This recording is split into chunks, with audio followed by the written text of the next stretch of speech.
Hi hello வணக்கம் நண்பர்களே. வீட்டுக்கு தேவையான சமையல் குறிப்பு பார்க்கலாம் வாங்க. ஒரு தட்டில் கொஞ்சமாக கோலப்பொடி, இது கூட கொஞ்சமாக சோடா உப்பு, இது கூட கொஞ்சமாக சோப்புத்தூள், இந்த மூணையும் போட்டு நல்லா மிக்ஸ் பண்ணி வச்சுக்கோங்க. இந்த பொடியை பாத்ரூமில் இருக்கக்கூடிய அழுக்கு, உப்பு கரை இந்த மாதிரி எது இருந்தாலும் அந்த இடத்துல தூவி விட்டுட்டு ப்ரஷ்ஷை வச்சு தேய்ச்சி கழுவி பாருங்கள். பாத்ரூமில் உப்பு கரையோ அழுக்கோ எது இருந்தாலும் போயிடும்.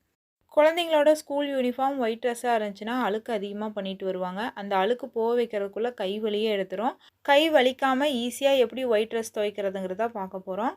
ஒரு பாத்திரத்தில் சூடான தண்ணி எடுத்துக்கோங்க. இது கூட கொஞ்சமாக சோப்புத்தூள், கடையில் வாஷிங் சோடான்னு கேட்டிங்கன்னா தருவாங்க. வாஷிங் சோடாவையும் கொஞ்சமாக போட்டுட்டு அழுக்காக இருக்கக்கூடிய அந்த துணியும் உள்ளே போட்டுருங்க. போட்டு அரை மணி நேரம் நல்லா ஊற விட்டுருங்க.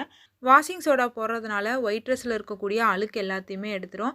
ஒயிட் ட்ரெஸ் நம்ம துவைக்க கலர் மாறிடும். இந்த வாஷிங் சோடா போட்டு துவைக்கிறதுனால கலரும் மாறாது, துணியும் நல்லா பளிச்சுன்னு இருக்கும். வீட்டில் கொசுத்தலை தாங்க முடியலையா, அப்போ இதை ட்ரை பண்ணி பாருங்கள். தூபக்கரண்டி இருந்துச்சுன்னா எடுத்துக்கங்க. அப்படி இல்லைன்னா தொட்டாங்கச்சி இருந்துச்சுன்னா கூட எடுத்துக்கங்க. அதில் பார்த்திங்கன்னா 2 பிரியாணி இலை வச்சுக்கோங்க. இது கூட ஒரு கம்ப்யூட்டர் சாம்பிராணி வச்சுக்கோங்க. முழுசாக வச்சாலும் சரி, 2ஆக உடச்சி வச்சாலும் சரி.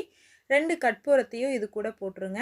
இது கூட கொஞ்சமாக வேப்பெண்ணையும் ஊற்றிட்டு கற்பூரம் ஏற்றிடுங்க. இந்த மாதிரி நீங்கள் பண்ணிட்டு வரனால வீட்டில் கொசு தொல்லைங்கிறதே கொஞ்சம் கூட இருக்காது.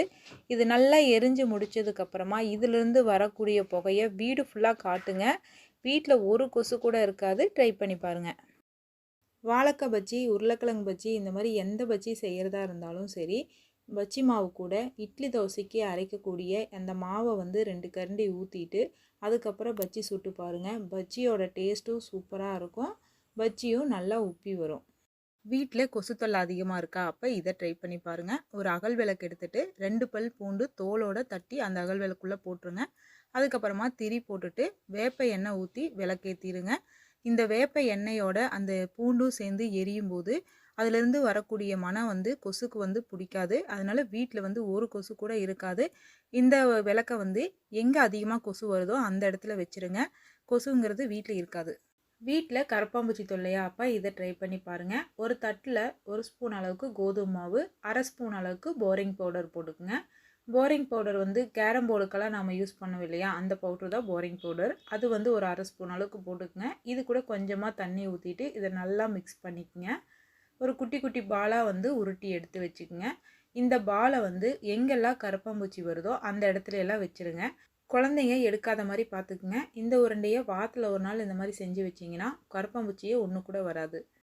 வெய்ய காலம் வந்துருச்சுனாவே முட்டையெல்லாம் சீக்கிரம் கெட்டு போயிடும். அதிகமாக முட்டை வாங்கி ஸ்டோர் பண்ணுறதா இருந்துச்சுன்னா கையில் கொஞ்சமாக கடலெண்ணெய் அப்ளை பண்ணிவிட்டு முட்டை ஃபுல்லாக தடவி விட்டுருங்க.